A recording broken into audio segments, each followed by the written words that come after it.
Have you ever imagined what family travel could have looked like if Ford completely rethought the station wagon in the early 60s? Not with small upgrades, not with mild styling tweaks, but with a full reset of what a car could be. That's exactly what the Ford Aurora was. A full-size attempt at imagining a future where a family car worked more like a mobile living space. And in this video, we'll take a closer look at it. Ford put the Aurora front and center in its Practical Dream Cars display at the New York World's Fair. This wasn't a concept designed to be passive. It introduced 23 experimental features, touching everything from the exterior and lighting to the interior layout and even the way passengers entered the car. According to Gene Bordenette, Ford's vice president and director of styling, the name Aurora symbolized the beginning or rising light of morning, and Ford meant that literally. Light and the control of light guided much of the Aurora's design. Bordenette explained that the Aurora could mark the start of an era where station wagons moved beyond being modified passenger cars. Instead, they could have completely unique chassis designs in their own engineering foundation. The outside of the Aurora already showed how unusual it was. The front end featured an arrowhead cooling system, a setup that used grill intakes on each side of the hood to pull air into the engine compartment. Instead of relying on large openings, the air was drawn out by the stream rushing over the hood, improving airflow through the radiator. This allowed Ford to use a smaller radiator core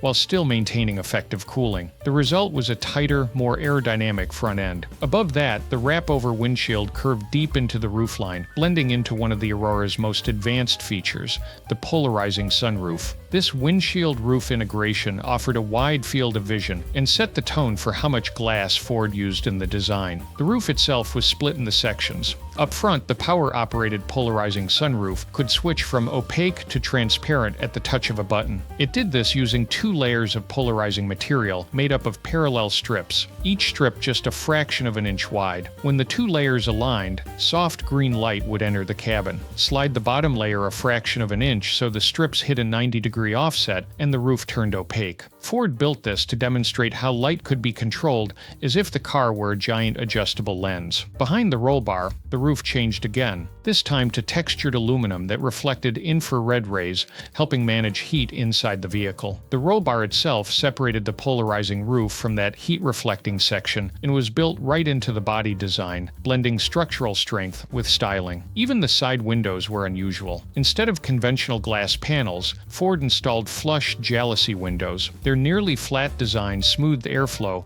and helped keep wind noise low. The internal louvered sun visors gave the driver and passengers another way to manage lighting. The visors contained adjustable louvers inside tinted plastic. With a small change in angle, passengers could alter transparency and brightness without blocking forward visibility. Lighting was the Aurora's main theme. Ford used electroluminescent lighting, which they called cool light, because it produced illumination without first creating heat. This lighting ran across the safety cove on the body sides, the front and rear license plates, and even the Aurora lettering on the hood and rear door. Ford used a heterojunction phosphor, a junction between semiconductors, to generate the light. They viewed this as a major step toward new identification and safety ideas. The headlamps were equally wild. Instead of the usual 2 or 4 headlights, the Aurora had a mini-bank system, a bank of 12 1-inch sealed beam microlight lamps. This setup could create a wide range of brightness levels, from extremely low output to full illumination, allowing more precise control of the light hitting the road and its shoulders. And with so many lamps, the system had natural redundancy. Even if one lamp failed, the others kept working. Turn indicators were mounted right at the tips of the body side spears, supplementing the traditional amber flashers up front and the red ones in the rear. The placement improved visibility and fit perfectly with the car's lighting-focused theme.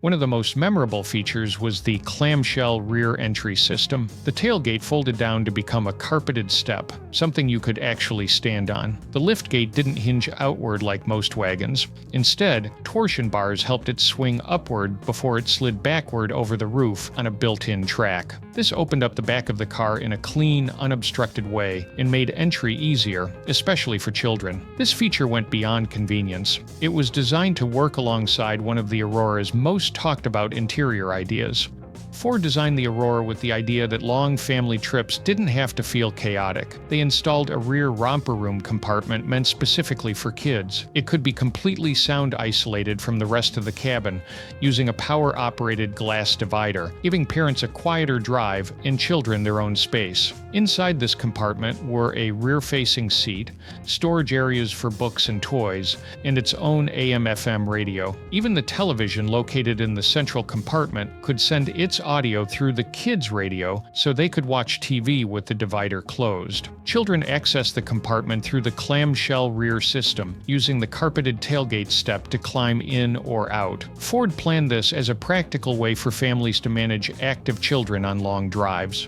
Moving forward inside the Aurora, the central lounge looked more like a stylish living room than anything sitting on four wheels. Ford installed a swivel armchair that could face forward or rotate toward a curved sofa designed to seat 4 adults comfortably. The whole space was arranged to encourage conversation and relaxation. Above the lounge was a suspended ceiling cove. This feature housed both direct and indirect lighting and worked alongside the polarizing roof to create a distinctive atmosphere, more like an illuminated room than a car interior. Beside the seating area sat the communications console. This unit operated an AM/FM radio, a television set, and a sound recorder.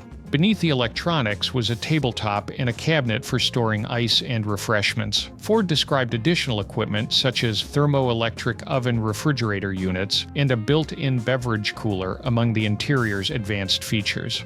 Ford didn't treat the driver's seat like a typical cockpit either. They gave it the name Command Post, and the seat itself had a contoured, high-back design offering neck support and long-distance comfort. The steering system was a steering bar with power assistance. Thanks to variable ratio gearing, it required only half a turn from lock to lock, suggesting extremely quick directional response. The instrument panel added even more future-facing ideas. A turnpike lane indicator system displayed the safe speed for each lane and warned of blocked lanes ahead. Space was provided for a constant speed control system and a device capable of automatically informing the driver of the car's location.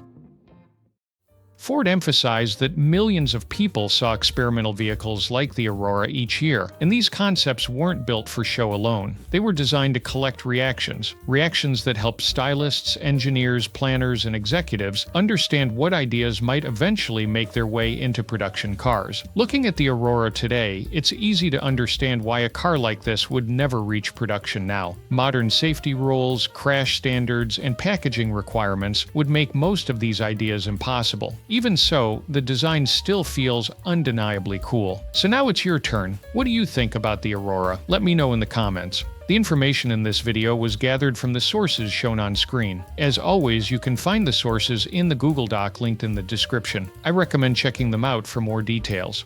If you enjoyed this video, feel free to subscribe and click on the recommended video that appears on the screen. It's all about the 15 most beautiful interiors from American cars of the 50s. Otherwise, I'll see you in the next video.